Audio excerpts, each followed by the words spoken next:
এই মুহূর্তে আমি জলপাইগুড়ি রাজবাড়ির ঠিক সামনে আছি। আর এটা হচ্ছে গেট, দেখতে পাচ্ছ।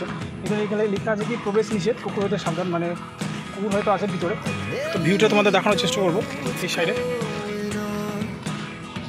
এখানে ছোট্ট একটা মন্দির, হ্যাঁ এটা হচ্ছে গেট, এটা গেট।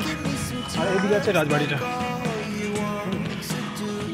আর হ্যাঁ, এই মুহূর্তে আপনারা যেটা দেখতে পাচ্ছেন একবারে গেরুয়া আকারে, এটা হচ্ছে একটা মন্দির, চমৎকার মন্দির, যেটা রাজবাড়ি থেকে একবারে খুব কাছে রয়েছে, 300 মিটার দূরে রয়েছে। চমৎকার একটা দৃশ্য, চমৎকার ভিউ, সুন্দর লাগছে দেখে, তাই না? তারপরে এই যে আপনারা গেট দেখতে পাচ্ছেন, এটা হচ্ছে সিংহদুয়ার, যেটা রাজবাড়িতে রয়েছে, একবারে বড় আকারের গেট। হ্যাঁ, দূর থেকে একবারে চমৎকারে লাগছে, সাদা রঙের তৈরি। আর আমার সাইকেল আপনারা দেখতেই পাচ্ছেন, সাইকেল দিয়ে ট্রাভেল করছি অ্যাকচুয়ালি। তারপরে আপনাদেরকে সরাসরি নিয়ে চলে যাবো একবার রাজবাড়িতে। রাজবাড়ির গেটটা আপনারা দেখতে পাচ্ছেন, রাজবাড়ির গেট ক্রস করে আমি চলে যাচ্ছি একবার রাজবাড়ির যে সাদা বিল্ডিংটা আপনারা দেখতে পাচ্ছেন, এটাই হচ্ছে রাজবাড়ি।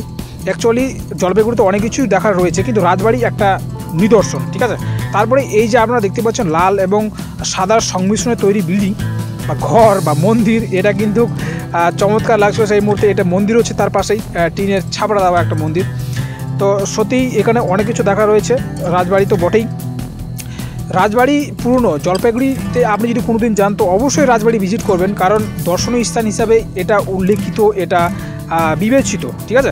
জলপাইগুড়ি ডিস্ট্রিক্টে আর জলপাইগুড়ি রাজবাড়ি দিঘিটা দেখলাম, ঠিক আছে? পরে আপনাদেরকে সরাসরি নিয়ে চলে যাবে একবারে ফুটবল প্লে গ্রাউন্ডে। এটা হচ্ছে জলপাইগুড়ি ফুটবল স্টেডিয়াম, এখানে খেলা হয়, ঠিক আছে? তারপরে আপনাদেরকে সরাসরি নিয়ে চলে যাবে একবারে রাজবাড়ি দিঘিতে, রাজবাড়ি পার্কে। হ্যাঁ, এখানে বিকেলবেলার প্রচুর ভিড় হয়। আর আমি ঢুকেছিলাম সেই সময় 5 টাকার টিকিট দিয়ে কেটে আমি ভিতরে ঢুকেছিলাম।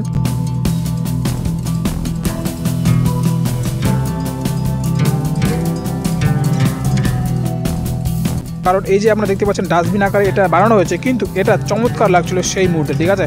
মনেই হবে না এটা একটা ডাস্টবিন।